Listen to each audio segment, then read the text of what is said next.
Hello guys, good morning. Tatalakayin natin ngayon ang paano ka or kailan ka tatawaging isang barista, 'di ba? Yan. Tatapik muna tayo ngayon habang inaantay natin ang ating receive na order para sa umaga na to. Tapos na tayo sa lahat, nakapag-calibrate na tayo, nakapaglinis na tayo. Okay? So, kailan nga ba? 'Di ba? Yun yung tanong. Kasi karamihan sa isang barista, tinatawag nilang barista kung nagtatrabaho na sila sa coffee shop. So, ito ang matatawag kang barista kung meron ka ng mga sumusunod na aking sasabihin. So, ito, kaalaman sa kape. So, ano ba yung kaalaman sa kape, guys? So, 3 in 1? Ganun ba? Hindi. So, alam mo ang basic ng coffee beans, Arabica, Robusta, etc. Maraming klase ng beans. Pero ang kadalasan ginagamit natin dito ay Arabica at Robusta po, no? So, alam mo din yung grind size ng bawat kape, no? Hindi lang pangalan ng kape. Grind size din po, dapat alam mo 'yan. At brewing method. O ano po ba yung mga brewing method na 'yan? Di ba? Yung brew po natin ng mga kape. So, espresso, pull over, etc. And tayo guys. So, pangalawa, kakayahang gumawa ng kape. Yan. Alam mo na ngayon, gumawa ng kape guys. Kasi grade 1 ka pa lang, gumagawa ka na ng kape. Barista na nga eh. Kasi 3 in 1 nga ni.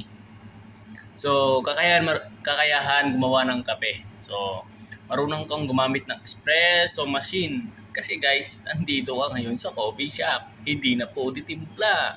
Kasi kung ditimpla lang, kutsara lang ang kailangan. Okay?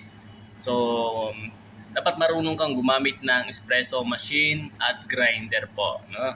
Kasi hindi lang barista is marunong sa kape.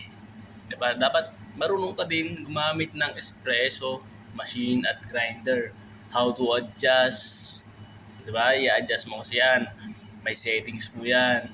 Ano? So, kaya mong gumawa ng mga basic drinks tulad ng espresso, americano, latte, at cappuccino. Madami pang ibang kape. So, masasabi ka pa isang barista kung training or experience. Okay?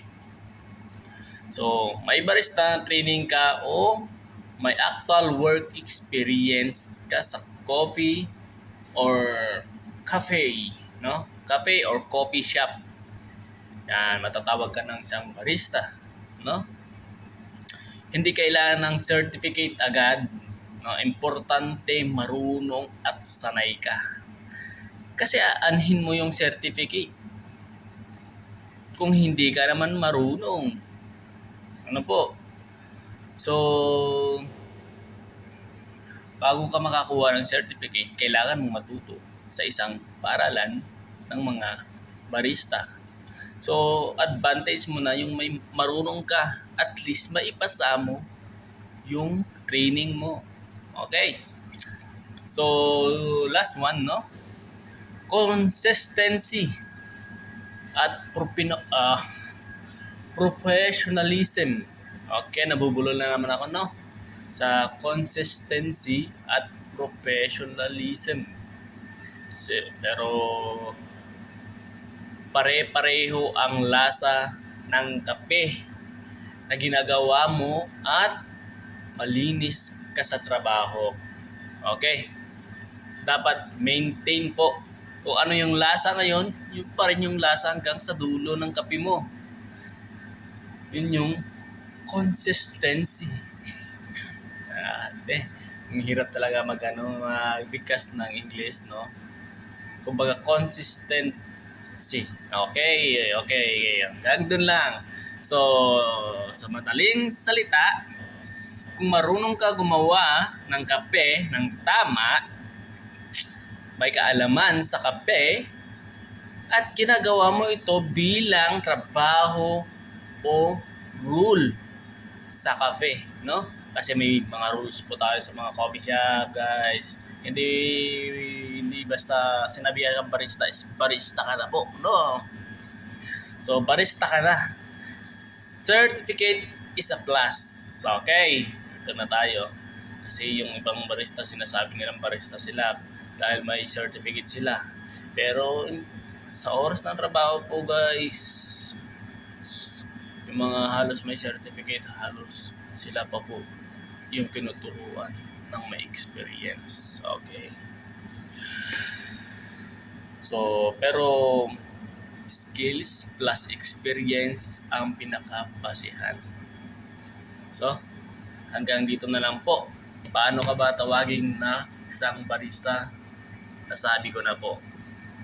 Thank you.